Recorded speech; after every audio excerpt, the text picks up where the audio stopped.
Hello friends, എല്ലാവർക്കും നമസ്കാരം. നമ്മൾ ഇന്നത്തെ ടോപ്പിക്ക് വളരെ ഇമ്പോർട്ടൻ്റ് ആയിട്ടുള്ളൊരു സബ്ജക്റ്റാണ് ഡിസ്കസ് ചെയ്യുന്നത്. പ്രത്യേകിച്ച് നമ്മൾ ആഹ്, മലയാളികളെ സംബന്ധിച്ച് ഗൾഫുമായിട്ടുള്ള ബന്ധം നമുക്കറിയാം. വളരെ ട്രഡീഷണൽ ആയിട്ടുള്ള ബന്ധം. വളരെ നാൾ, പ്രത്യേകിച്ച് നമ്മൾ ഇവിടുത്തെ ആൾക്കാർ അവിടെ പോയി ജോലി ചെയ്യുകയും ബിസിനസ് ചെയ്യുകയൊക്കെ ചെയ്യുന്നതുകൊണ്ട് തീർച്ചയായിട്ടും നമുക്ക് ഈ മിഡിൽ ഈസ്റ്റിലെ, പ്രത്യേകിച്ച് ഗൾഫ് എന്ന് പറയുന്ന GCC രാജ്യങ്ങളുമായിട്ടുള്ള ബന്ധങ്ങൾ വളരെ ആഴത്തിലുള്ളതാണ്. ഇപ്പൊ യുദ്ധത്തിന്റെ പശ്ചാത്തലത്തിൽ നമുക്ക് ഇത് സൃഷ്ടിക്കുന്ന ഒരു പ്രതിസന്ധിയുണ്ട്. പ്രതിസന്ധി എന്ന് പറഞ്ഞാൽ നമുക്കറിയാം, ഇത് നമുക്ക് നിസ്സാരവൽക്കരിക്കേണ്ട ഒരു വിഷയമല്ല.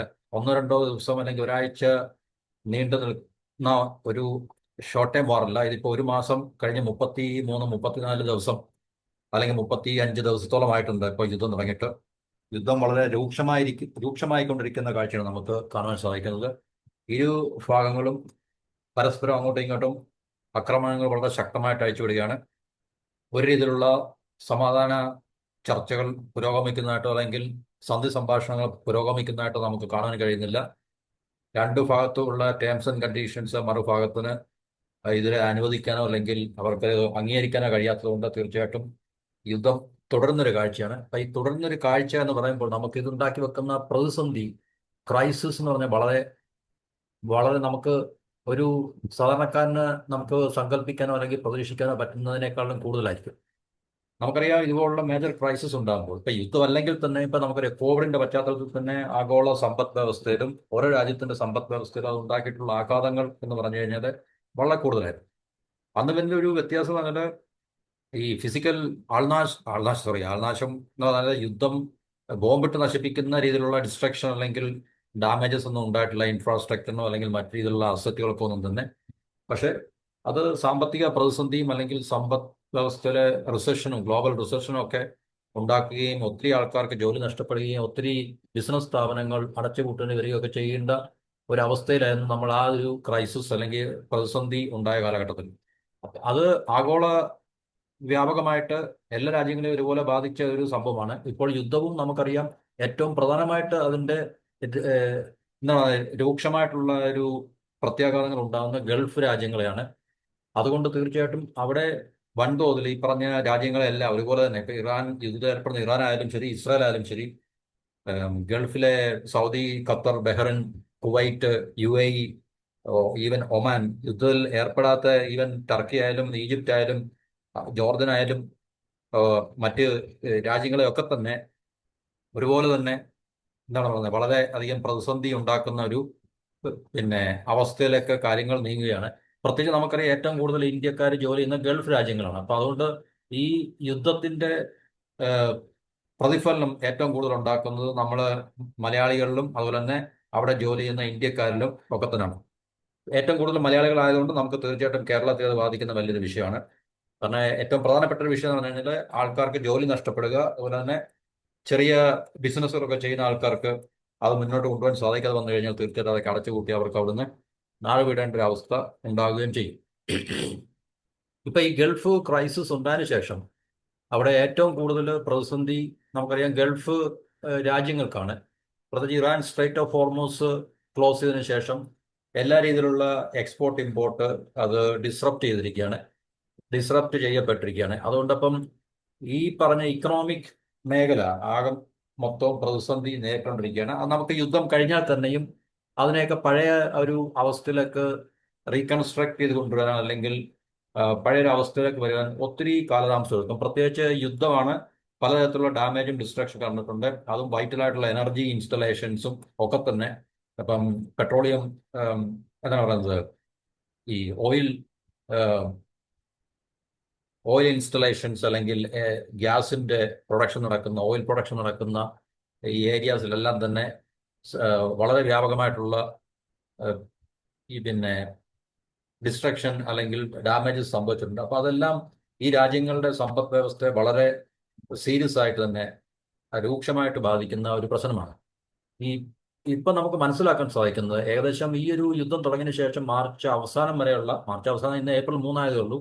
ഓക്കെ, നമുക്ക് ഇത്രയും ദിവസത്തെ ഒരു കാലഘട്ടം അല്ലെങ്കിൽ ഈ ഒരു മാസം കൊണ്ട് തീർച്ചയായിട്ടും ഗൾഫ് രാജ്യങ്ങൾ അവർക്കുണ്ടായിട്ടുള്ള നഷ്ടങ്ങൾ, സാമ്പത്തികമായിട്ടുള്ള അല്ലെങ്കിൽ ഇക്കണോമിക് ഡാമേജസ് എന്ന് പറഞ്ഞു കഴിഞ്ഞാൽ $50 ബില്യൺ മുകളിലാണ് ശരിക്കും പറഞ്ഞത്. ഈ സ്ട്രൈറ്റ് ഓഫ് ഹോർമൂസ് അടച്ചതിന്റെ ഫലമായിട്ട് മാത്രം ഉണ്ടായിട്ടുള്ളത്. കാരണം അതാണല്ലോ അവരുടെ ശരിക്കും ഒരു വൈറ്റലായിട്ടുള്ള ആർട്ടറി എന്നൊക്കെ പറയുന്നത്. നമ്മൾ ഏറ്റവും പ്രധാനപ്പെട്ട രക്തക്കുഴൽ അല്ലെങ്കിൽ രക്തധമനി എന്നൊക്കെ നമ്മൾ പറയുന്നുണ്ട്. സ്ട്രൈറ്റ് ഓഫ് ഹോർമോസ് ആണ്. സ്ട്രൈറ്റ് ഓഫ് ഹോർമോസ് അടച്ചതിന്റെ ഫലമായിട്ട് ഇമ്പോർട്ടും ഇല്ല, എക്സ്പോർട്ടും ഇല്ല. ഓയിലും ഗ്യാസും മാത്രമല്ല, ആ, മറ്റ് സാധന സാമഗ്രികളൊന്നും തന്നെ എക്സ്പോർട്ട് ചെയ്യാനോ ഇമ്പോർട്ട് ചെയ്യാനോ അവർക്ക് സാധിക്കുന്നില്ല.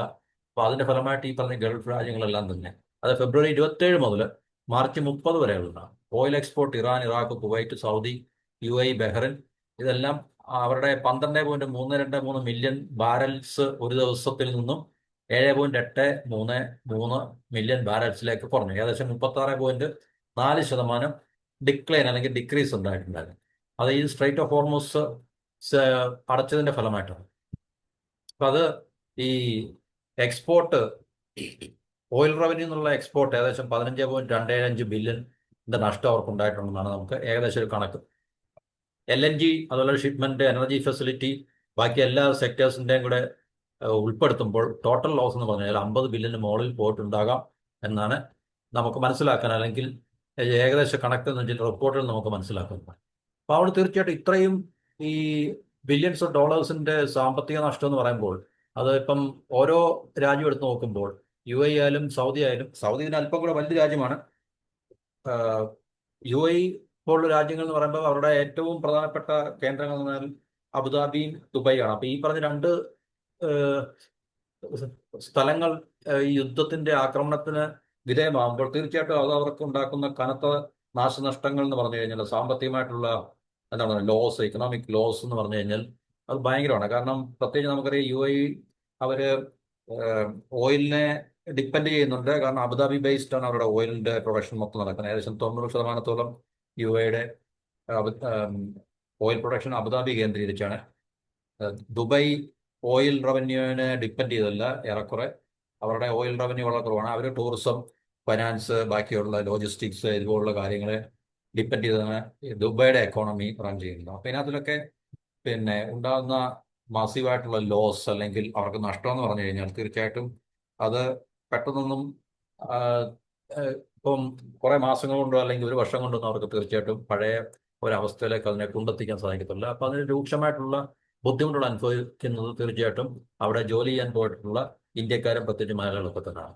അപ്പൊ ഇറാന്റെ മിസൈൽ വർഷത്തിൽ ഏറ്റവും കൂടുതൽ അല്ലെങ്കിൽ മിസൈൽ ഏറ്റവും കൂടുതൽ ടാർഗറ്റ് ചെയ്യപ്പെടുന്ന ഗൾഫ് രാജ്യങ്ങളാണ്. അതിൽ ഏറ്റവും കൂടുതൽ UAE ആണ് ഇറാൻ ടാർഗറ്റ് ചെയ്യുന്നത്.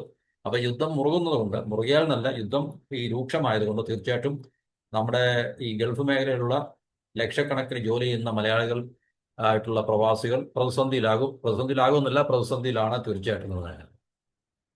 ഗൾഫിലെ ഈ പറഞ്ഞ ഗൾഫ് ബേസ്ഡ് ആയിട്ടുള്ള പല കമ്പനികളും പുതിയ തൊഴിലവസരങ്ങൾ കൊടുത്തിട്ടുണ്ട്. തീർച്ചയായിട്ടും അറിയാം, നമുക്ക് എല്ലാവരുടെയും ഇപ്പൊ സമ്പദ് വ്യവസ്ഥയിൽ വലിയൊരു പ്രത്യാഘാതം ഉണ്ടാകും എന്ന് പറഞ്ഞാൽ അവിടെ വർക്ക് ചെയ്യുന്ന എല്ലാ കമ്പനികളും ഇത് ബാധിക്കും. ചെറുതും വലുതും ഇടത്തരമായിട്ടുള്ള എല്ലാ കമ്പനികളെയും ബാധിക്കും. അപ്പൊ അവർക്ക് അവരുടെ ഓപ്പറേഷൻസ് വെട്ടിക്കുറയ്ക്കേണ്ടി വരും. ഓപ്പറേഷൻസ് വെട്ടിക്കുറയ്ക്കുക എന്ന് പറഞ്ഞാൽ ആദ്യം കത്തി വീഴുന്നത് മാൻ പവറിലായിരിക്കും. അവരാദ്യം ചെയ്യുന്നതിന് തൊഴിൽ മേഖലയിൽ അല്ലെങ്കിൽ ഒരു കമ്പനിയുടെ തൊഴിലാളികളെ വെട്ടിക്കുറയ്ക്കുക എന്നുള്ളതായിരിക്കും. പിന്നെ രണ്ടാമത് ചെയ്യുന്നത് അവർ നിലനിർത്തുന്ന പിന്നെ തൊഴിലാളികളുടെ ശമ്പളം, വേതനമൊക്കെ തന്നെ വെട്ടിക്കുറയ്ക്കാൻ സാധ്യതയുണ്ട്. അപ്പൊ അങ്ങനെയൊക്കെയുള്ള ഒത്തിരി ബുദ്ധിമുട്ടുകൾ തൊഴിലിടത്തിൽ ഈ പറഞ്ഞ തൊഴിൽ ചെയ്യുന്ന ആൾക്കാർ നേരിടാനുള്ള സാധ്യതയുണ്ട്. അപ്പൊ തൊഴിലവസരങ്ങൾ ഇപ്പോഴേ തന്നെ വെട്ടിക്കുറച്ചിട്ടുണ്ട്. യുദ്ധം തുടങ്ങുന്നതിന് മുമ്പ് നൽകിയിട്ടുള്ള ഓഫർ ലെറ്റർ കിട്ടിയിട്ടുള്ള ആൾക്കാരോട് വെയിറ്റ് ചെയ്യാനാണ് പല കമ്പനികളും നിർദ്ദേശിച്ചിരിക്കുന്നത്. കാരണം യുദ്ധം എത്രത്തോളം നീണ്ടു നിൽക്കുമെന്നും അറിയത്തില്ല. കാരണം അതിനെയൊക്കെ ആശ്രയിച്ച് തന്നെ ആയിരിക്കും അവരുടെ പുതിയ നിയമനങ്ങൾ എന്ന് പല കമ്പനികളും വ്യക്തമാക്കി കഴിഞ്ഞു. നമുക്കറിയാം പല ഈ വിവിധ ഈ പറഞ്ഞ ഗൾഫിലെ രാജ്യങ്ങളിലെല്ലാം തന്നെ 22 ലക്ഷത്തോളം മലയാളികൾ തൊഴിലെടുക്കുന്നുണ്ടെന്നാണ് പറയുന്നത്. 22 ലക്ഷം എന്ന് പറഞ്ഞാൽ കുറഞ്ഞ കണക്കൊന്നുമല്ല. കാരണം ഇതിനകത്തിൽ നല്ല ശതമാനത്തിന് തൊഴിൽ നഷ്ടപ്പെട്ട് അവർ കേരളത്തിലേക്ക് തിരിച്ചുവരാൻ നിർബന്ധിതരാകുകയാണെങ്കിൽ തീർച്ചയായിട്ടും നമുക്കുണ്ടാക്കുന്ന ആഭ്യന്തരമായിട്ടുള്ള ഒന്നാമതേ സ്വതവേ ദുർബല എന്ന് പറയുന്ന പോലെ തന്നെ ആയിരിക്കും. കാരണം ഇത്രയും തൊഴിലില്ലാതെ വരുന്ന ആൾക്കാരെ അബ്സോർബ് ചെയ്യാനുള്ള കപ്പാസിറ്റി കേരളത്തിനുണ്ടോ എന്ന് ചോദിച്ചു കഴിഞ്ഞാൽ നമുക്കറിയില്ല. തീർച്ചയായിട്ടും അറിയില്ലെന്നല്ല, നമുക്കറിയാം. പക്ഷെ അത് ഒരു വലിയൊരു പ്രതിസന്ധി ഉണ്ടാക്കും. കാരണം ഇവിടെ തൊഴിൽ ഇല്ലാഞ്ഞിട്ടാണല്ലോ നമുക്ക് തീർച്ചയായിട്ടും തൊഴിലിനായിട്ട് തോന്നിട്ട് തൊഴിൽ തേടി പോകുന്നത് എന്തുകൊണ്ടാണ് തീർച്ചയായിട്ടും നടക്കുക. കാരണം കൂടുതൽ മെച്ചപ്പെട്ട തൊഴിൽ ലഭിക്കും എന്നുള്ള പ്രതീക്ഷയിലാണല്ലോ നമ്മൾ ഗൾഫിലേക്കോ അല്ലെങ്കിൽ മറ്റ് അന്യ രാജ്യങ്ങളിലേക്കോ നമ്മൾ പോകുന്നത്. അത് തന്നെയല്ല നമുക്ക് കെട്ടിക്കൊണ്ടിരുന്ന റെമിറ്റൻസ് ഉണ്ടല്ലോ. റെമിറ്റൻസ് പറഞ്ഞാൽ ഈ അവിടെ പോയി ജോലി ചെയ്തിട്ട് അവിടെ നിന്നുള്ള ആൾക്കാർ ശമ്പളം ഇങ്ങോട്ട് അയക്കുമ്പോൾ കേരളത്തിലേക്ക് വരുന്ന ഒരു വലിയൊരു ആ, ധനം അല്ലെങ്കിൽ ആ, പണത്തിന്റെ അളവ് കുറയും. അത് നമ്മുടെ സമ്പദ് വ്യവസ്ഥയൊക്കെ കുറെയൊക്കെ ആശ്രയിച്ചിരിക്കുന്ന ആ ഒരു റെമിറ്റൻസിനെ ആശ്രയിച്ചാണ് ഇരിക്കുന്നത്. അപ്പൊ അതുകൊണ്ട് അതൊക്കെ വലിയ പ്രതിസന്ധി ഉണ്ടാക്കുന്ന കാര്യങ്ങളാണ്. നിർമ്മാണ മേഖല മുതൽ ഈ ബഹിരാഷ്ട്ര കമ്പനികളുടെ ഉയർന്ന പൊസിഷനിൽ ജോലി ചെയ്യുന്ന ആൾക്കാരുടെ കാര്യത്തിൽ വരെ ഈ പറഞ്ഞ 22 ലക്ഷത്തിൽ കൂടുതലുള്ള ആൾക്കാർ നമുക്കറിയാം, പല വ്യത്യസ്തമായിട്ടുള്ള അൺസ്കിൽഡ്, സെമി സ്കിൽഡ്, സ്കിൽഡ്, ഇല്ലേ, ടോപ്പ് പൊസിഷനിൽ ഒക്കെ തന്നെ ഒത്തിരി മലയാളികൾ അവിടെ ജോലി ചെയ്യുന്നുണ്ട്. അപ്പം തീർച്ചയായിട്ടും എല്ലാവരുടെയും കാര്യത്തിൽ ഇത് ഒരു എന്താണ് പറയുന്നത്, എല്ലാവരെയും ബാധിക്കുന്ന കാര്യമാണ്. കാരണം കമ്പനി ഏതൊക്കെ നമുക്കറിയാം, സാമ്പത്തിക പ്രതിസന്ധി ഉണ്ടാകുമ്പോൾ തീർച്ചയായിട്ടും കമ്പനികൾക്ക് പഴയ തരത്തിലുള്ള ഓപ്പറേഷൻസ്, പ്രവർത്തനങ്ങൾ അവർക്ക് നിലനിർത്താൻ സാധിക്കത്തില്ല. അവർക്ക് അത് വെട്ടിക്കുറയ്ക്കേണ്ടി വരും. കാരണം അവർക്ക് പഴയ പോലെ ബിസിനസ് ചെയ്യാൻ സാധിക്കത്തില്ല. പ്രത്യേകിച്ച് ഇത്രയും വളരെ എന്താ രൂക്ഷമായിട്ടുള്ള, മാസീവായിട്ടുള്ള ഈ പ്രതിസന്ധി. കാരണം യുദ്ധമാണിത്. യുദ്ധം നേരിടുന്ന ഒരു രാജ്യം അല്ലെങ്കിൽ യുദ്ധം നേരിടുന്ന ഒരു റീജിയൻ, അവിടെ തീർച്ചയായിട്ടും ഏം, വളരെ പെട്ടെന്ന് റിപ്പയർ ചെയ്യാൻ പറ്റുന്ന തരത്തിലുള്ള ഒരു സാമ്പത്തിക പ്രതിസന്ധി ഒന്നും ആയിരിക്കത്തില്ല ഉണ്ടാകുന്നത്, മനസ്സിലാക്കുക. അപ്പോൾ അതുകൊണ്ട് തീർച്ചയായിട്ടും അത് വളരെ രൂക്ഷമായിട്ടുള്ള ക്രൈസിസ് ഉണ്ടാക്കി വെക്കും. വളരെ അധികം എണ്ണം ലേ ഓഫ്, തൊഴിൽ പിരിച്ചുവിടൽ ഉണ്ടാകാൻ സാധ്യതയുണ്ട്. അല്ലെങ്കിൽ അതിനുള്ള ഒരു എന്താ പറയുന്നത്, ഒരു പൊട്ടൻഷ്യൽ അവിടെ നിലനിൽക്കുന്നുണ്ട്. അപ്പോൾ അതുകൊണ്ട് തീർച്ചയായിട്ടും അവിടെ പോയി ജോലി ചെയ്യുന്ന ആൾക്കാരും, അതുപോലെ തന്നെ ഇപ്പോൾ നമുക്ക് അവിടേക്ക് പോകാൻ വേണ്ടി ഏഹ്, ഒരുപക്ഷെ ഏഹ്, താല്പര്യപ്പെടുന്നവർക്കൊക്കെ തന്നെ ഇത് വലിയൊരു തിരിച്ചടി അല്ലെങ്കിൽ വലിയൊരു ബുദ്ധിമുട്ടുണ്ടാക്കുന്ന കാര്യമാണ് നമ്മുടെ കേരളത്തിനെ സംബന്ധിച്ച്. അപ്പോൾ കഴിഞ്ഞ ദിവസം ഇംഗ്ലീഷ് ന്യൂസ് പത്രം ന്യൂ ഇന്ത്യൻ എക്സ്പ്രസ് ഇത് റിപ്പോർട്ട് ചെയ്തിട്ടുണ്ട്. അതായത് ഗൾഫ് രാജ്യങ്ങളിൽ പിരിച്ചുവിടൽ വർദ്ധിച്ചു വരുന്നതായിട്ടുള്ളത്. അപ്പോൾ ഇതൊരു ക്രെഡിബിൾ ആയിട്ടുള്ള റിപ്പോർട്ട് തന്നെയാണ്. ഗൾഫ് മേഖലകളിൽ ജോലി ചെയ്യുന്നവരോട് ചോദിച്ചിട്ട്, അല്ലെങ്കിൽ അവരുടെ അഭിപ്രായത്തിന്റെ അടിസ്ഥാനത്തിലാണ് ഈ റിപ്പോർട്ട് തയ്യാറാക്കുന്നതെന്ന് മനസ്സിലാക്കാൻ സാധിക്കും. മുൻകൂർ നോട്ടീസ് നൽകാതെ തന്നെ പലരെയും പിരിച്ചുവിട്ടിട്ടുണ്ട്. അതുപോലെ തന്നെ ഈ ശമ്പളരഹിത അവധിയിൽ പോകാൻ നിർദ്ദേശിച്ചതായിട്ട് റിപ്പോർട്ടിൽ പറയുന്നുണ്ട്. ശമ്പളരഹിത അവധി എന്ന് പറഞ്ഞാൽ ശമ്പളമില്ല, അവധിക്ക് പൊക്കോ, പക്ഷെ ശമ്പളമില്ല. തിരിച്ചു വിളിക്കാം എന്ന് പറയുന്നില്ല, ഒരുപക്ഷെ പറ്റുമെങ്കിൽ തിരിച്ചു വിളിക്കാം എന്ന് പറയും. കൺസ്ട്രക്ഷൻ മേഖല, അതുപോലെ തന്നെ അടിസ്ഥാന സൗകര്യ വികസനം, ഇൻഫ്രാസ്ട്രക്ചർ, ഹോസ്പിറ്റാലിറ്റി, എണ്ണ അനുബന്ധ വ്യവസായങ്ങൾ, ടൂറിസം തുടങ്ങിയ സെക്ടറുകളിലെല്ലാം തന്നെ ഈ പറഞ്ഞ ഇക്കണോമിക് റിസഷൻസ് വളരെ കാര്യമായിട്ട് ബാധിച്ചിട്ടുണ്ടെന്ന് അറിയാൻ സാധിക്കും. പലരും നാട്ടിലേക്ക് മടങ്ങാത്തതിന് കാരണം യുദ്ധം മാറിയിട്ട് പഴയ നിലയിലേക്ക് ഗൾഫ് രാജ്യങ്ങൾ മടങ്ങുമെന്ന പ്രതീക്ഷയിലാണ്. പഴയ നിലയിലേക്ക് മടങ്ങും എന്ന് ചോദിച്ചു കഴിഞ്ഞാൽ അത് നോർമൽസി, ഇപ്പൊ യുദ്ധം തീർന്നാൽ ഉടൻ തന്നെ 1-2 മാസത്തിനുള്ളിൽ ഈ പറഞ്ഞ പഴയ അവസ്ഥയിലേക്ക് ഒരിക്കലും മടങ്ങത്തില്ല. കാരണം നഷ്ടപ്പെട്ട ഈ ഇക്കണോമിക് ലോസ് എല്ലാം, കാരണം ഇക്കോണമിയെ കുറിച്ച് അറിയാവുന്നവർക്ക് അതിനെക്കുറിച്ച് നമുക്ക് കൃത്യമായി മനസ്സിലാക്കാൻ സാധിക്കും. ഇപ്പൊ ഒരു രാജ്യത്തിന്റെ കാര്യം എടുക്കാം. കാരണം GCC രാജ്യങ്ങൾ പരസ്പരം ബന്ധപ്പെട്ട് കിടക്കുന്നുണ്ടും ആ റീജിയനിൽ ഉണ്ടാക്കുന്ന ഇത്രയും 50 ബില്യൺ എന്ന് പറഞ്ഞാൽ ഇത്രയും ദിവസത്തെ കണക്കാണ്. ഇനി യുദ്ധം മുന്നോട്ട് പോയിക്കൊണ്ടിരിക്കുകയാണ്, ഇതുവരെ നിന്നിട്ടില്ല. അപ്പൊ ഈ യുദ്ധം 1 മാസം 2 മാസം ആകുകയാണെങ്കിൽ, യുദ്ധം ഉണ്ടാകാതിരിക്കട്ടെ, യുദ്ധം ഇത്രയും പെട്ടെന്ന് സ്റ്റോപ്പ് ആകട്ടെ. കാരണം നമുക്ക് ഒരിക്കലും യുദ്ധം ഒന്നിനൊരു പരിഹാരമല്ലെന്ന് നമ്മൾ ചുമ്മാ പറയുകയല്ല. കാരണം അത് ഏറ്റവും കൂടുതൽ അതിന്റെ ബുദ്ധിമുട്ടുകളും പ്രയാസങ്ങളും അനുഭവിക്കുന്നത് നമ്മളെപ്പോലുള്ള സാധാരണക്കാരാണ്. കാരണം നമ്മുടെ ജീവന് വരെ ഭീഷണി ഉണ്ടാക്കുന്നതാണ്. അതുകൊണ്ട് തന്നെ നമ്മുടെ ജീവന് ഭീഷണി എന്ന് പറയുമ്പോൾ ജീവന്റെ ഭീഷണി മാത്രമല്ല, നമ്മളുടെ ഏം, ജീവിതത്തെ അതും പ്രതികൂലമായിട്ട് ഒത്തിരി ബാധിക്കുന്ന കാര്യമാണ്. അപ്പൊ അതുകൊണ്ട് യുദ്ധം എത്രയും പെട്ടെന്ന് നിൽക്കട്ടെ, അതിന്റെ കെടുതികൾ നമുക്കുണ്ടാകാതിരിക്കട്ടെ.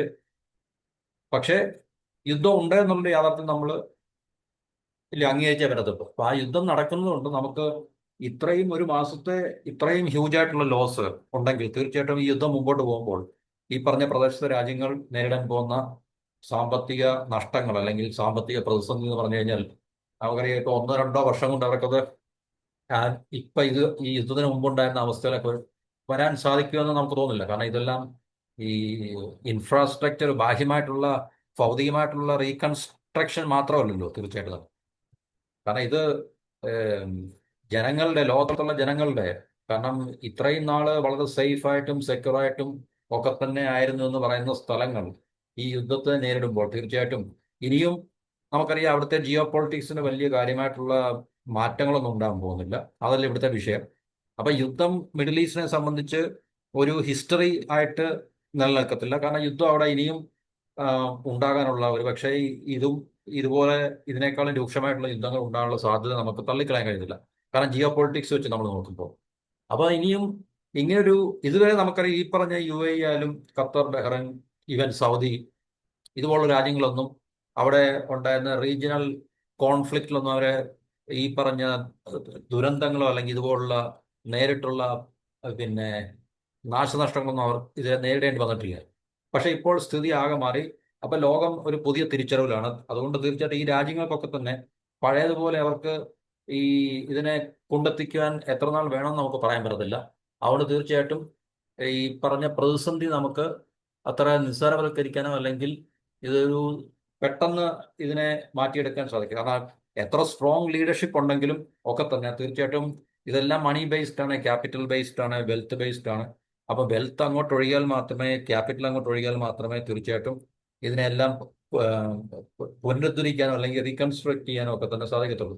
അപ്പൊ അതിനൊക്കെ കാലതാമസം എടുക്കും. കാരണം ഈ ഡിസ്ട്രോയ് ചെയ്യപ്പെട്ട, ഡാമേജ് ചെയ്യപ്പെട്ട ഈ ഓയിൽ പ്രൊഡക്ഷൻ സെന്റേഴ്സും അല്ലെങ്കിൽ ഗ്യാസിന്റെ പ്രൊഡക്ഷൻ ഏരിയാസും ഒക്കെ തന്നെ ഈ റീബിൽഡ് ചെയ്യുക അല്ലെങ്കിൽ റീകൺസ്ട്രക്ട് ചെയ്യുക എന്ന് പറഞ്ഞാൽ അത്ര എളുപ്പമുള്ള കാര്യമൊന്നുമില്ല. ഇപ്പൊ ഖത്തറിന്റെ കാര്യം എടുക്കുക, അവരുടെ ഗ്യാസ് ഫീൽഡിലൊക്കെ ഇറാൻ ബോംബിട്ട് നശിപ്പിച്ചു കഴിഞ്ഞു. അപ്പൊ അതിനെയൊക്കെ റീകൺസ്ട്രക്ട് ചെയ്യുക എന്നുള്ളത് 6 മാസം കൊണ്ടോ 1 വർഷം കൊണ്ടോ സാധ്യമാകുന്ന കാര്യമില്ല. ചിലപ്പം 3 4 ഒക്കെ വർഷങ്ങൾ എടുക്കേണ്ടി വരും. അല്ലെങ്കിൽ 1 2 ഒന്നിൽ കൂടുതൽ വർഷങ്ങൾ, 1 വർഷം കൊണ്ട് എന്തായാലും സാധ്യമല്ലെന്നാണ് നമുക്ക് പല റിപ്പോർട്ടുകളും മനസ്സിലാകുന്നത്. അപ്പൊ അവർക്ക് തീർച്ചയായിട്ടും വൻതോതിലുള്ള എക്സ്പെൻഡിച്ചേഴ്സ് ഇതിനുവേണ്ടി ഈ ഡിസ്ട്രോയ് ചെയ്യപ്പെട്ട ഇൻസ്റ്റലേഷൻസ്, ഇൻഫ്രാസ്ട്രക്ചേഴ്സ്, അസറ്റും ഒക്കെ തന്നെ റീകൺസ്ട്രക്ട് ചെയ്യാനും റീബിൽഡ് ചെയ്യാനും ഒക്കെ തന്നെ അവർക്ക് സ്പെൻഡ് ചെയ്യേണ്ടി വരും. അപ്പൊ അതൊക്കെ ഉണ്ടാക്കി വെക്കുന്ന സാമ്പത്തിക നഷ്ടങ്ങളുടെ അടിസ്ഥാനത്തിൽ ഈ നോർമൽസി അറ്റൈൻ ചെയ്യുക എന്നുള്ളത് എളുപ്പമല്ല, പക്ഷെ സാധ്യമായിരിക്കാം. Not easy but possible.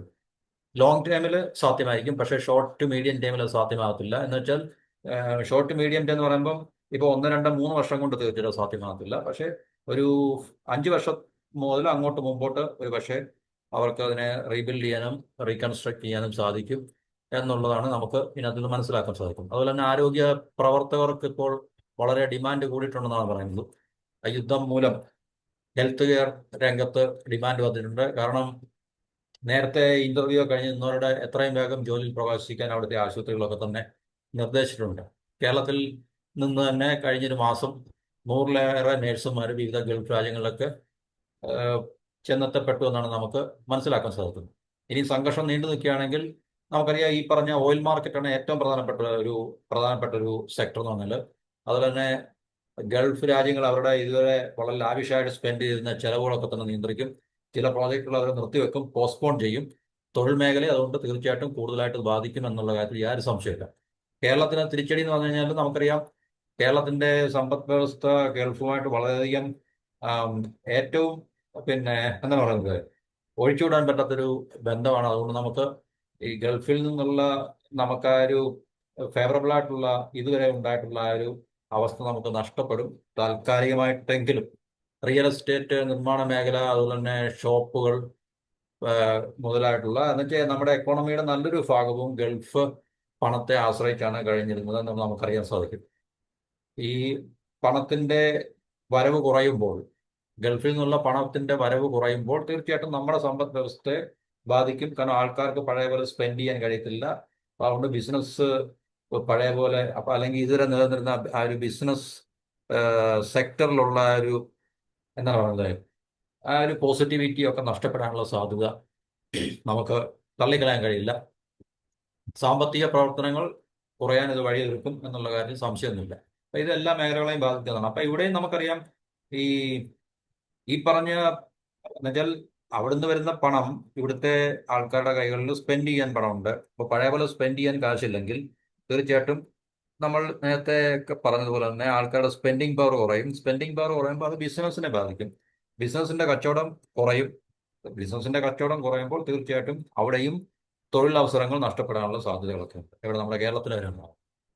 അപ്പൊ ഇത് തീർച്ചയായിട്ടും ഒരു പ്രതിസന്ധി നമ്മുടെ സംസ്ഥാനത്തും രാജ്യത്ത് നമുക്കത്ര ഓയിലിന്റെ കാര്യത്തിൽ മാത്രമേ ഉള്ളൂ, അല്ലെങ്കിൽ എനർജിയുടെ കാര്യത്തിൽ മാത്രമേ ഉള്ളൂ നമ്മുടെ രാജ്യത്തെ സംബന്ധിച്ച് ഒരു സെറ്റ് ബാക്ക് ഉണ്ടാക്കുന്നത്. പക്ഷെ കേരളത്തെ സംബന്ധിച്ച് അത് ഏറ്റവും കൂടുതൽ ആൾക്കാർ അവിടെ പോയി ജോലി ചെയ്യുന്നത് കൊണ്ടും അതെല്ലാം ബിസിനസ് ചെയ്യുന്ന ആൾക്കാരൊക്കെ തന്നെ ചെറുതും വലുതായിട്ടുള്ള ബിസിനസ്സുകളൊക്കെ ചെയ്യുന്ന ഒത്തിരി ആൾക്കാരുണ്ട്. വലിയ ബിസിനസ്സുകാരെ നമുക്ക് ഒഴിവാക്കാം. ചെറുകിട വ്യവസായങ്ങൾ, ചെറുകിട വ്യാപാരങ്ങളൊക്കെ ചെയ്യുന്ന ഒത്തിരി ആൾക്കാരുണ്ട് ഗൾഫിൽ. അപ്പോൾ അവർക്കൊക്കെ സാമ്പത്തിക പ്രതിസന്ധി അവിടെ നിലനിൽക്കുന്നുണ്ട്, അവരുടെ ബിസിനസ്സിനെ അത് ബാധിക്കുന്നുണ്ട്. തീർച്ചയായിട്ടും അവർക്കത് ഒരു അടച്ചുപൂട്ടലിന്റെ വക്കിലെത്തുകയോ അല്ലെങ്കിൽ അതിന്റെ ഒരു ഭീഷണിയൊക്കെ അവർക്ക് നേരിടേണ്ടി വരും. അപ്പൊ അങ്ങനെയൊക്കെയുള്ള ആൾക്കാർക്കും തൊഴിൽ ചെയ്യുന്ന ആൾക്കാർക്കും ഒക്കെ തന്നെ തൊഴിൽ നഷ്ടപ്പെടുന്നതുകൊണ്ടോ അല്ലെങ്കിൽ പഴയതുപോലെ ഈ വേതനം ലഭിക്കാത്തത് കൊണ്ടോ അല്ലെങ്കിൽ കുറഞ്ഞ വേതനം ലഭിക്കുന്നുണ്ടോ ഒക്കെ തന്നെ ആ പണം നേരത്തെ വന്നിരുന്നുകൊണ്ട് അളവിൽ ഉള്ള പണം ഇപ്പോൾ നമുക്ക് കേരളത്തിൽ ഇനിയും കിട്ടാനുള്ള സാധ്യതയില്ല. അത് തീർച്ചയായിട്ടും ഇവിടുത്തെ സമ്പദ് വ്യവസ്ഥയിലും ഈ വ്യവസായ വാണിജ്യ മേഖലയൊക്കെ തന്നെ കൂടുതൽ ബാധിക്കുകയും പ്രതിസന്ധി ഉണ്ടാക്കാൻ സാധ്യതയുണ്ട് എന്ന് ആണ് നമുക്ക് ഇതിൽ നിന്ന് മനസ്സിലാക്കാൻ സാധിക്കുന്നത്. ഇത് പിന്നെ മലബാർ ഏരിയയിൽ നിന്നാണ് ഏറ്റവും കൂടുതൽ ഗൾഫിലുള്ളത്, കണ്ണൂര്, മലപ്പുറം, കോഴിക്കോട്. അപ്പോൾ അതുകൊണ്ട് തീർച്ചയായിട്ടും ഈ പറഞ്ഞ ജില്ലകളെയൊക്കെ തന്നെ അത് കൂടുതൽ ബാധിക്കാനുള്ള സാധ്യതയുണ്ടെന്നാണ് നമുക്ക് ഇതിൽ നിന്നും കിട്ടുന്ന അറിവ്. അപ്പൊ എന്തൊക്കെ പറഞ്ഞാലും തീർച്ചയായിട്ടും ഗൾഫിൽ ഇപ്പോൾ ഈ ഉണ്ടായിരിക്കുന്ന ഒരു മാസത്തിലേറെയായിട്ട് നിലനിൽക്കുന്ന യുദ്ധം വളരെ രൂക്ഷമായിട്ടുള്ള അവസ്ഥയിലാണ്. അപ്പൊ അതിന്റെ പ്രത്യാഘാതങ്ങൾ ഗൾഫ് രാജ്യങ്ങളെ ബാധിച്ചത് കൊണ്ടും ബാധിക്കുന്നത് കൊണ്ടും അത് കേരളത്തെ കൂടെ ബാധിക്കും എന്നാണ് നമുക്ക് ഈ ഒരു ടോപ്പിക്കിൽ തൽക്കാലം വളരെ പ്രധാനപ്പെട്ടൊരു കേരളത്തെ സംബന്ധിച്ച്, നമ്മൾ മലയാളികളെ സംബന്ധിച്ച് വളരെ പ്രധാനപ്പെട്ട ഒരു വിഷയം തന്നെയാണ് ശരിക്കും. അപ്പൊ ഇതൊന്നും പരിഹാരം കാണാനൊന്നും നമുക്ക് പറ്റില്ല, ഇവിടുത്തെ ഗവൺമെന്റിനോ അല്ലെങ്കിൽ ഒന്നും സാധിക്കത്തില്ല. കാരണം തൊഴിലില്ലാതെ ഇങ്ങോട്ട് തിരിച്ചു വന്നു കഴിഞ്ഞാൽ നമുക്ക് ഈ കയറിക്കിടക്കാൻ ഒരു വീടുള്ളത് കൊണ്ടും അല്ലെങ്കിൽ അങ്ങനെയുള്ള അവസരങ്ങളൊക്കെ ഉള്ള സാധ്യതകളുള്ളതുകൊണ്ട് നമുക്ക് തിരിച്ചു വന്ന് നമുക്കിവിടെ കഴിയാം. പക്ഷെ നമുക്ക് ഈ ഇത്രയും ആൾക്കാർ ജോലി നഷ്ടപ്പെട്ടു വരുമ്പോൾ ഈ ഗൾഫിൽ ഉണ്ടായിരുന്ന അതേ അളവിലുള്ള പിന്നെ സാലറി അല്ലെങ്കിൽ വേതനം ഒക്കെ തന്നെ നമുക്കിവിടെ ലഭ്യമാകുന്ന രീതിയിലുള്ള തൊഴിലവസരങ്ങൾ എന്തുവായാലും ഉണ്ടോ എന്ന് നമ്മൾ തീർച്ചയായിട്ടും ഒരു എന്താണ് പറയുന്നത്, അതിനെക്കുറിച്ച് കൂടുതൽ നമുക്ക് സംശയിക്കേണ്ട ആവശ്യമൊന്നുമില്ല. അപ്പൊ അതൊരു വലിയൊരു ഭീഷണിയാണ് തീർച്ചയായിട്ടും. അക്കോമഡേറ്റ് ചെയ്യുക എന്നുള്ളത്, കാരണം ഇത്രയും തൊഴിൽ നഷ്ടപ്പെട്ടു വരുന്ന ആൾക്കാരെ അക്കോമഡേറ്റ് ചെയ്യുക എന്നുള്ളത്, അക്കോമഡേറ്റ് ചെയ്യുക എന്ന് പറഞ്ഞാൽ നമുക്ക് ഈ ഭൗതികമായിട്ടുള്ള അവർക്ക് ആവശ്യമായിട്ടുള്ള തൊഴിലവസരങ്ങൾ ഇവിടെ ഉണ്ടോ എന്നുള്ള കാര്യത്തിൽ ആ രീതിയിലുള്ള അക്കോമഡേഷനെ കുറിച്ച് നമുക്ക് തീർച്ചയായിട്ടും സംശയിക്കേണ്ടിയിരിക്കുന്നു. അപ്പൊ അതുകൊണ്ടാണല്ലോ നമുക്ക് ഏറ്റവും പ്രധാനപ്പെട്ട ഒരു പ്രതിസന്ധി അങ്ങനെയാണ്. രണ്ടാമെന്ന് പറഞ്ഞാൽ ഈ വന്നുകൊണ്ടിരുന്ന കിട്ടിക്കൊണ്ടിരുന്ന പണത്തിന്റെ ഒഴുക്ക് കുറയുമ്പോൾ തീർച്ചയായിട്ടും അതുണ്ടാക്കി വെക്കുന്ന പ്രതിസന്ധി അല്ലെങ്കിൽ ആ ഒരു വലിയൊരു രൂക്ഷമായിട്ടുള്ള അവസ്ഥ നമ്മുടെ സമ്പദ് വ്യവസ്ഥയെ കാര്യമായി ബാധിക്കുന്നു എന്നുള്ളതാണ് ഈ യുദ്ധത്തിന്റെ ഏറ്റവും പ്രധാനപ്പെട്ട ഒരു വശം. ഒരുപക്ഷെ മറ്റ് രാജ്യങ്ങളെ ഒന്നും തന്നെ അത്ര കാര്യമായിട്ട് ബാധിക്കാത്ത ഒരു വിഷയമായിരിക്കാം. എനർജിയുടെ കാര്യത്തിൽ മാത്രമേ ഉള്ളൂ. എന്നുവെച്ചാൽ ഈ ഗൾഫ് മേഖലയിൽ നിന്നും മിഡിൽ ഈസ്റ്റിൽ നിന്നും എനർജിയുടെ ഒഴുക്ക് ഇല്ല എന്നുകൊണ്ട് മാത്രം മറ്റു രാജ്യങ്ങൾ പ്രശ്നങ്ങൾ നേരിടുമ്പോൾ കേരളത്തെ സംബന്ധിച്ച് അങ്ങനെയല്ല. കാരണം ഏറ്റവും കൂടുതൽ ആൾക്കാർ പോയി ജോലി ചെയ്യുന്ന ഇടമായതുകൊണ്ട് കേരളത്തെ അത് ഇന്ത്യയിലെ മറ്റു സംസ്ഥാനങ്ങളെ അപേക്ഷിച്ച് ഏറ്റവും കൂടുതൽ നെഗറ്റീവായിട്ട് അല്ലെങ്കിൽ പ്രതികൂലമായി ബാധിക്കുന്ന ഒരു കാര്യമാണ് ഇപ്പോൾ അവിടെ നിലനിൽക്കുന്ന യുദ്ധം. അവിടെ യുദ്ധം എത്രയും പെട്ടെന്ന് നിൽക്കട്ടെ. അതുകൊണ്ട് തീർച്ചയായിട്ടും നമ്മളുടെ എല്ലാ ആൾക്കാർക്കും സുരക്ഷയുണ്ടാവട്ടെ, അവരുടെ ജീവനും ജീവിതത്തിനെല്ലാം സുരക്ഷയുണ്ടാവട്ടെ എന്ന് ഒരിക്കൽ കൂടി പ്രാർത്ഥിച്ചുകൊണ്ട് നമുക്ക് ഈ ടോപ്പിക്കോട് അവസാനിപ്പിക്കാം. മറ്റു ടോപ്പിക്കുമായിട്ട് അടുത്ത വീഡിയോ